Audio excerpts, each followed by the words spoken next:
Professor मुसा भाई, आपने बहुत बड़ी कुर्बानी दी है, मैं आपको सलाम करता हूं। और दुनिया में वही शख्स बड़ा होता है, एक विधायक की। आप रो क्यों रहे हो? कैसी बात? रोइए मत, रोइए मत। चर्चा है कांग्रेस के राज्यसभा सांसद की और चर्चा उनके उस वीडियो की जिसमें वो कांग्रेस प्रत्याशी के आंसू पूछ रहे हैं। चर्चा बिहार चुनाव में यूपी के नेताओं की। नमस्कार, चर्चा में आज आपको बताएंगे इमरान मसूद और उस प्रत्याशी की कहानी जो खूब चर्चा बटोर रही है सोशल मीडिया पर। दरअसल इमरान मसूद का एक वीडियो वायरल है जिसमें वो एक प्रत्याशी को सहानुभूति दे रहे हैं, कह रहे हैं आप रो क्यों रहे हैं। ये तस्वीर बिहार की है और बिहार की एक विधानसभा सीट की है। पहले आप वीडियो देखिए, फिर हम इसको आपको डिटेल में बताते हैं। दो ही आदमी रेस में हैं, या तो तेजस्वी मुख्यमंत्री बनेंगे या फिर गिरिराज और नीतीश कुमार मुख्यमंत्री बनेंगे। और जब वो कह रहे हैं कि तेजस्वी और राहुल को तो मुख्यमंत्री नहीं बनने देंगे, तो फिर किसको बनने देंगे? समझ में आ रहा है कुछ? खेल क्या है, इस खेल को समझो। खेल खुला है। प्रोफेसर मुसा भाई, आपने बहुत बड़ी कुर्बानी दी है, मैं आपको सलाम करता हूं। और दुनिया में वही शख्स बड़ा होता है, एक विधायक की। आप रो क्यों रहे हो? कैसी बात? रोइए मत, रोइए मत।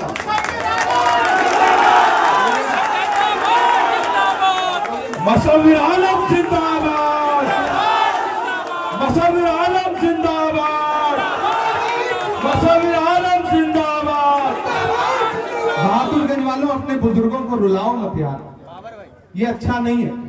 मैं नहीं देख सकता इस इंसान के आंसू। रुलाओ मत अपने बुजुर्गों को। कोई आकर के गालियां देगा, सुनोगे, बर्दाश्त करोगे? नहीं, ये मत होने दो। ये बुजुर्ग तुम्हारा सरमाया है, ये छिन जाएंगे तो तुम्हारे सरों का साया छिन जाएगा। इस आदमी ने आपके बहादुरगंज के लिए कॉलेज बनाया है। इस आदमी ने कस्तूरबा गांधी स्कूल ला करके दिया है जहां आपकी बच्चियां तालीम हासिल कर सकती हैं। अगर बहादुरगंज का एक एक बेटा जिसने कभी इनके स्कूल में पढ़ाई की है, जिसने कभी इनको अपना उस्ताद माना है, मैं उसको पुकारता हूं, उसको इनकी मोहब्बत की कसम दे करके कहता हूं कि सिर्फ अपना नहीं बल्कि अपने पड़ोस का, अपने घर वालों का एक एक वोट लेकर के निकलो। 11 तारीख को हाथ छाप पर बटन दबा करके प्रोफेसर मुसद्दिक आलम को जिताओ।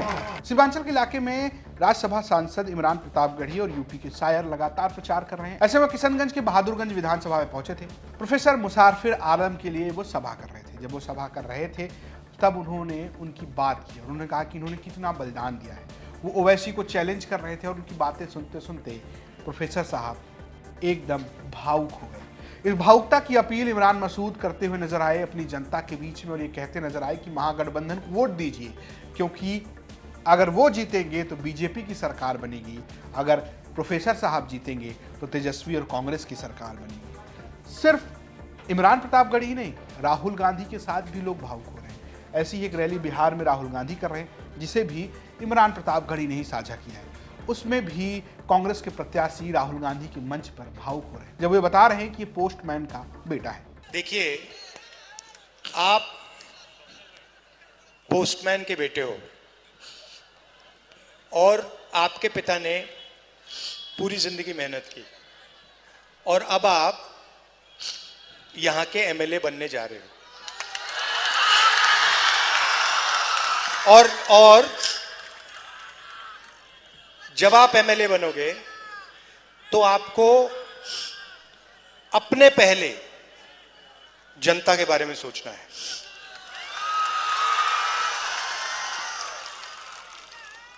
किसानों के बारे में, यहां के मजदूरों के बारे में। ये भैया लाइए, मखाना लाइए। ये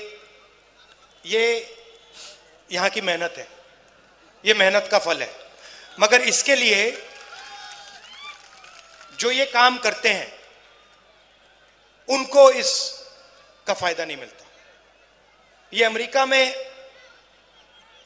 बहुत महंगा बिकता है, मगर जो काम बिहार में इसके लिए लोग करते हैं, तालाब में जाके बीमार होके, उनको इसके लिए पैसा नहीं मिलता। और आपकी जिम्मेदारी होगी कि उनको इसका पूरा का पूरा फायदा, इसका पैसा मिले। और आप देखना ये जो लोग हैं ये आपको अब विधानसभा में पहुंचाएंगे। इसे शेयर करते हुए कांग्रेस ने लिखा कि आप पोस्टमैन के बेटे हो, अब आप विधायक बनने जा रहे हो। विधायक बनकर खुद से पहले जनता के बारे में सोचना है। ये बात जब राहुल गांधी कह रहे हैं, ये बात सोशल मीडिया पर खूब चर्चा में है कि कैसे सीमांचल में कांग्रेस के जो मुस्लिम प्रत्याशी हैं वो भावुक होकर वोट मांग रहे हैं। और चर्चा इमरान प्रतापगढ़ी के प्रचार की भी। कांग्रेस की तरफ से इमरान प्रतापगढ़ी ने बिहार के सीमांचल इलाके में खूब जोर लगाया, ऐसा जोर लगाया है कि अब तो ओवैसी भी ये कहते नजर आए हैं कि एक बार आप आ जाओ इस नुक्कड़ पे, तब पता चलेगा कि सीमांचल किसका है। दरअसल दूसरे चरण में बिहार में चुनाव है और ज़्यादा उम्मीदें सीमांचल की उन 25 सीटों पर है जहां पर पिछली बार ओवैसी ने खूब झटका दिया था और भारतीय जनता पार्टी को फायदा भी हुआ था इसका। इस बार महागठबंधन और कांग्रेस इसे कम करने की कोशिश करती नजर आ रही है और इसके लिए चाहे वो इकरा हसन हो, समाजवादी पार्टी की सांसद, चाहे वो इमरान प्रतापगढ़ी हो, चाहे राहुल गांधी हो, तमाम नेताओं ने फुल टू जोर लगा दिया है। भावुकता की तस्वीर सोशल मीडिया पर खूब चर्चा में है। आपकी अपनी क्या राय है, हमें कमेंट बॉक्स में जरूर बताएं। देखते रहिए यूपी तक। नमस्कार। मुख्तार अंसारी के खिलाफ जिसने कार्रवाई की, वैसे अधिकारी को मुलायम सिंह सरकार ने अच्छा बताइए हटा दिया, निकालना पड़ा, उसको छोड़ना पड़ा। सुनिए, शैलेंद्र सिंह का नाम सब जानते हैं। आधा सत्य है ना? नहीं तो आप बताइए पूरा सत्य बताइए। आप बताइए, जिस शैलेंद्र सिंह ने इस्तीफा दिया और अपनी नौकरी छोड़ दी, उस शैलेंद्र सिंह से ये पूछिए कि क्या कोई असलहा मुख्तार अंसारी के पास से तुमने बरामद किया? मुख्तार अंसारी के एलएमजी के बरामदगी की बात थी। गलत, झूठ, 1000% झूठ।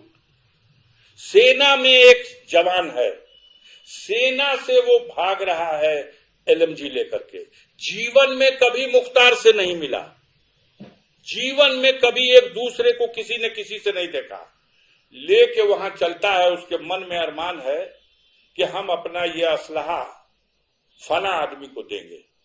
किसी के माध्यम से वो उनका नंबर पता करता है और उनको टेलीफोन करता है कि देखिए साहब, हमारे पास एक असलहा है, मैं आपको देना चाहता हूं। तो उन्होंने कहा, भाई कौन हो तुम, कैसे? तो मेरा नाम ये है, मैं यहां का रहने वाला हूं, मैं ऐसे ऐसे लेकर के चला हूं।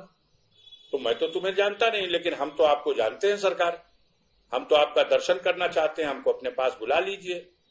उन्होंने कहा कि अच्छा, ये या तो कोई बहुत बड़ा चालाक आदमी है जो षड्यंत्र कर रहा, और या अगर कोई ऐसा हरकत कर दिया है तो बड़ा आसान है, इसको पकड़वा दिया जाएगा।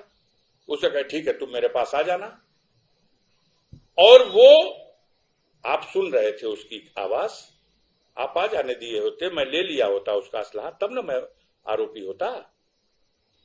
वो वहां से कह रहे हैं कि वो चल दिया था उनकी यहां, हमने सोचा कि अगर उनके हाथ में चली जाएगी तो फिर मिलेगी नहीं, इसलिए हमने रास्ते में पकड़ लिया। हमने रास्ते में पकड़ करके मुकदमा लिख दिया, उस पे नहीं, उसके साथ मुख्तार अंसारी पे।